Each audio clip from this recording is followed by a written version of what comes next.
And Jacob, even if you don't watch the news, I bet you could have known that there was something going on with the fires because there was so much smoke and haze out this week. Yeah, and that's been continuing as we've gone into this weekend. Not as much near the surface. A lot of it's still aloft in the atmosphere with that milky appearance to the sky. But with those fires in Canada, they're not really sending the smoke our way. The upper level winds from the fires in the western U.S., some of those in California, Oregon, and Idaho, western Montana, the upper level winds funneling the smoke from those fires towards our region. So here's the smoke and haze in the upper levels of the atmosphere. You can see all of that from western U.S. wildfires being drawn right into our region as we go into tomorrow and likely into Monday as well, with the smoke-filled sky continuing for at least the next couple of days. The good news is that a lot of that smoke won't be closest to the ground, so it shouldn't impact our air quality too much. Right now, air quality is moderate across the region, so it's not perfect, but there could be some reductions to air quality here and there as the smoke gets a bit more dispersed, blown around back and forth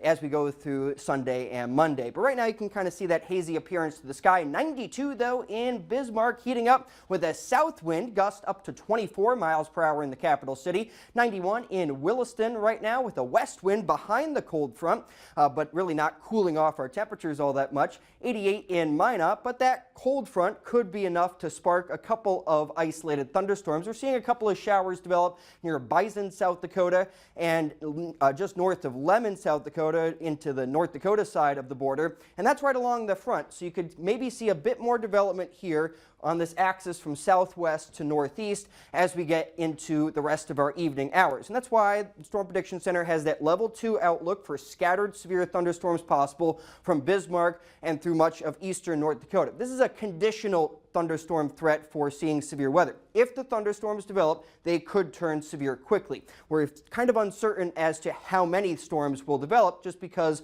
of the dynamics of the atmosphere. There might be some limiting mechanisms as to seeing how many of the storms develop. But here's one of our high-resolution forecast models doing actually a pretty good job of picking up on some of that development to the south and west of Bismarck, and then moving possibly towards the direction of the capital city by 8 or 9 p.m. and expanding in coverage as we get later in the evening. Here is 11 o'clock towards Devil's Lake and Jamestown with maybe a few scattered thunderstorms that could be severe, and then pushing off towards the east as we get into our Sunday morning time frame, but still a bit of a lingering front towards the James River Valley and Red River Valley with maybe a bit more convection or thunderstorm development into our Sunday morning. So here's Sunday's severe thunderstorm outlook across southern North Dakota with a level 1 isolated severe thunderstorm possible risk from Bismarck to Jamestown over to Fargo and including Bowman.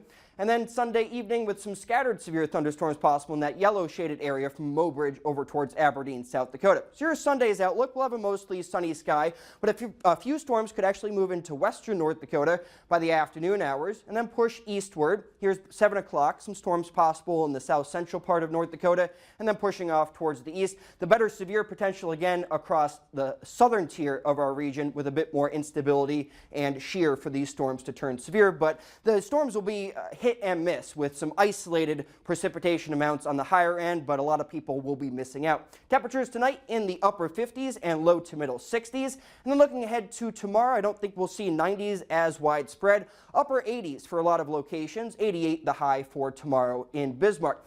Muggy conditions will persist in central and eastern North Dakota. Look for dew points in the 60s. Drier out west, but still that humidity for our Sunday and Monday, especially in south central and eastern North Dakota.